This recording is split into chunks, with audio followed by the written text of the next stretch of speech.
The oceans absorb nearly half of the world's excess carbon emissions. This is how. Phytoplankton, microscopic plants. A cup of seawater holds nearly 250 million of them. Phytoplankton thrive on ocean nutrients, and like all plants, absorb carbon dioxide to live. Geoengineer Brian von Hertzen believes the oceans could capture even more CO2 if there were more plankton in the water to do the job. These oceans are vast, they're huge, and they're so much bigger than the forests of the Earth that they really have the potential to make a big difference on the carbon dioxide problem. When ocean nutrients are abundant, plankton populations can explode into blooms so vast they're visible from space. These plankton have been recycling carbon dioxide for 3 billion years. They are recycling that carbon dioxide, which gets sunk to the bottom of the ocean. To metabolize ocean nutrients, plankton must take in carbon dioxide. When they die, masses of them sink all the way down to the deep seabed, carrying trapped carbon from our atmosphere along with them. Brian von Hertzen is developing a geoengineering strategy to send even more of this carbon to the bottom. Brian wants to find a part of the ocean where plankton populations are lowest. It's these barren areas that offer scientists some of the best opportunities to stimulate new plankton growth. Seawater density, the blue area is the warm. There's hardly anything out here. I mean, it's like an aquatic desert. Exactly. That's why there's so few coming up on the screen. Plankton thrive when nutrient-rich waters from the deep ocean circulate up to the surface. But in this part of the North Pacific, normal patterns of water circulation prevent nutrient layers from mixing with surface waters. And that keeps plankton populations down.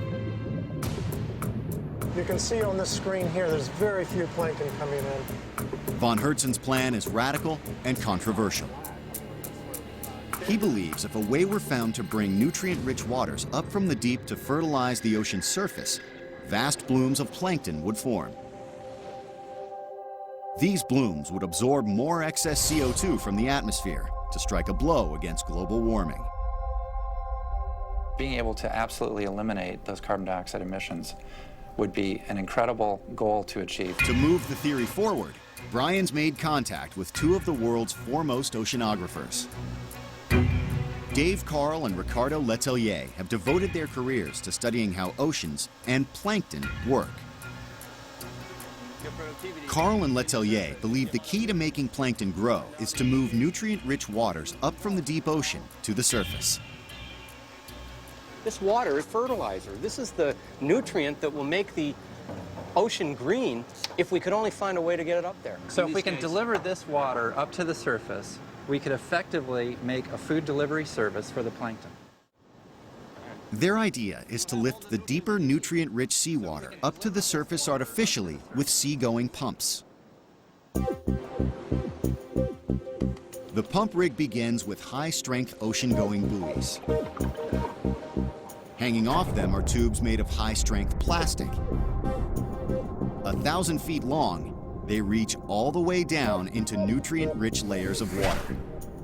As the buoys rise on the waves above, a column of deep water is pulled up the tubes to the surface to provide a steady diet of ocean fertilizer to turbocharge plankton growth.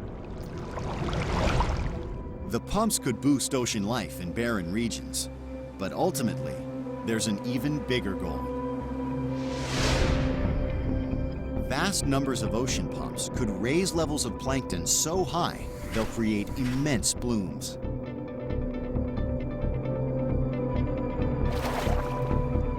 These super blooms could capture enough carbon dioxide to take a real bite out of global warming. And when the plankton die, a hefty percentage of them will take the carbon dioxide to the bottom of the ocean. I'm very optimistic about this. We make a large array of these pumps, deploy them in the deep ocean, and we've actually wiped out America's carbon dioxide emissions, which is incredible.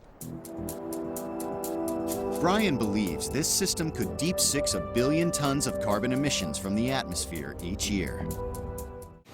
The oceanographers will test prototypes of ocean pumps at sea. They hope the results will advance a greater long-term goal: to help fight global warming by bringing the ocean's deserts to life. It's time to move on to the next challenge: construction of the ocean pumps. They're being built far from the waters of the North Pacific, on very dry land. The construction site is located on the outskirts of Albuquerque, New Mexico. So this is a 30-inch diameter prototype, and this simply uses wave energy to open and close the flap right there. The entire rig hangs from a surface buoy. A steel cable attached to the buoy passes down through the polyethylene tube to a one-way valve at the base. When the buoy falls off a wave, the intake valve descends, the flaps open, and deep ocean water floods into the tube. When the next wave lifts the buoy, the valve closes, trapping deep water in the tube and lifting it to the surface. Each time a wave lifts the buoy, the process repeats. A nearby soccer field is the only spot big enough to lay them out for inspection. This is a big day. It's a big day for my lab, my team, the university, and especially we hope for science. We have a lot on the line in terms of getting these pumps into the water. No one has ever tried to pump using wave energy water from 1,000 feet deep up to the surface. So this is really a new development in that sense. If Brian can prove his theory, huge pumps could be manufactured and deployed throughout the oceans of the world. Around the site, divers report a startling amount of sea life. It seems like a different ocean from the one they left behind 2 weeks ago. We've got birds out there, we've got fish. It's really exciting because it's a good sign that there's a lot of productivity here. Have the pumps succeeded? Has all this sea life been drawn here by a man-made plankton bloom? Out of the blue, a young whale shark.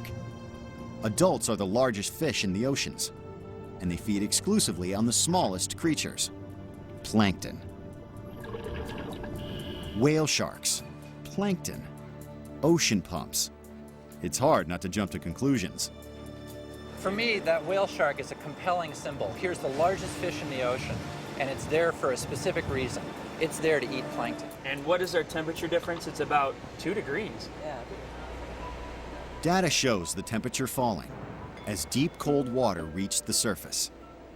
The data peaks line up with the pulses from the pump strokes. No question, Pump 2 worked as expected.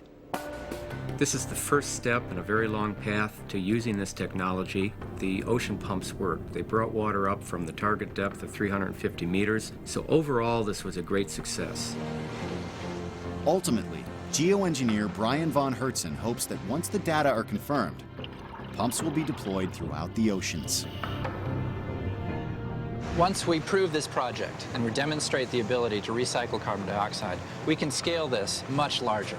We can go to millions of pumps, and with millions of pumps, we can recycle billions of tons of carbon dioxide. If you scale this up 1,000-fold or 1,000,000-fold and start putting these pumps everywhere you can, then we have to worry about the damage to the ecosystem. So these are real concerns that we need to look into, but it's no reason to stop the research. We need to move forward, but move forward with caution. And we're going to be able to get these pumps to be reliable and be able to stay out here for months and years at a time. If we ignore the ocean and keep pumping CO2 into the atmosphere, this won't be good. The clock is ticking. Most experts agree. The proverbial clock of global warming began ticking with the Industrial Revolution. Since then, we've pumped hundreds of millions of tons of excess carbon dioxide into our atmosphere. If we can't find a way to cut back our emissions in time, geoengineering our oceans might stop the clock, or even turn it back.